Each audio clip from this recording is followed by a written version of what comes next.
اعوذ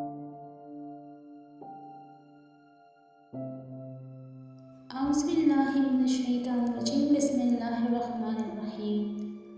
حضرت be be Fatima الزہرا فرماتی ہیں، اگر تمہارے گھر کوئی مہمان آئے اور بھوکا جائے تو گویا وہ کسی قبرستان میں آیا تھا۔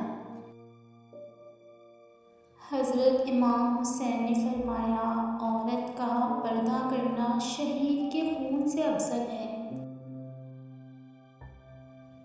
اگر تم اپنا رابطہ براہ راست اللہ سے قائم نہیں کر سکتے تو کسی برگزیدہ شیخ کو واسطہ بنا لو، اپنا ہاتھ صاحب نسبت شیخ کے ہاتھ میں پکڑاؤ، کیونکہ اس کے ہاتھ کو اللہ کی دستگیری حاصل ہے۔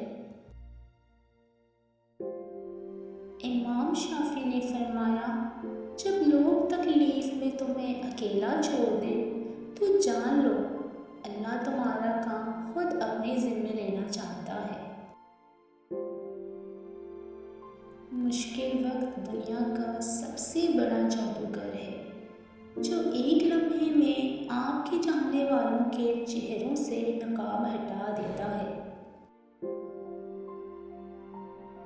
لوگوں کے عیبوں سے اس طرح غافل ہو جاؤ جیسے سوتے وقت تم دنیا سے غافل ہو جاتے ہو۔ مکانوں کے بنانے میں عمر ختم کر رہا ہے، بسیں گے دوسرے اور حساب دے گا تو۔ حضرت عمران بن حسین رضی اللہ تعالیٰ عنہ بیان کرتے ہیں کہ نبی اکرم صلی اللہ تعالیٰ علیہ وسلم نے ہمیں جب بھی خطبہ دیا تو آپ نے اس میں ہمیں صدقہ کرنے کی ہدایت کی۔ غلطیاں نہیں کریں گے تو پتہ کیسے چلے گا کہ کون کون ہمارے گرنے کا انتظار کر رہا ہے۔ حضرت امام حسن رضی اللہ تعالیٰ عنہ نے فرمایا، ضرورت مند کی جائز حاجت پوری کرنا ایک مہینے کے اعتکاف سے بہتر ہے۔ ان لوگوں جیسا نہ ہو جانا جو بھری محفل میں شیطان پر لعنت بھیجتے ہیں، پھر بھی تنہائی میں اسی کی پیروی کرتے ہیں۔ تیری غفلت کی علامت اہل غفلت کے پاس بیٹھنا ہے۔ جب اللہ تمہارے ساتھ ہے تو دنیا کی ناراضگی بے معنی ہے۔ جس پر نصیحت اثر نہ کرے وہ جان لے کہ میرا دل ایمان سے خالی ہے۔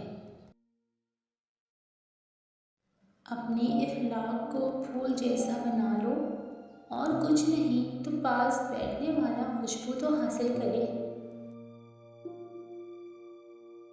عبادت توبہ کے بغیر درست نہیں ہوتی، کیونکہ توبہ مقام ابتدا ہے اور بندگی مقام انتہا ہے۔ یہ تمہارا جو نفس ہے، تم اگر اسے خیر میں مصروف نہیں کر لیتے تو یہ تمہیں شر میں مصروف کر لے گا۔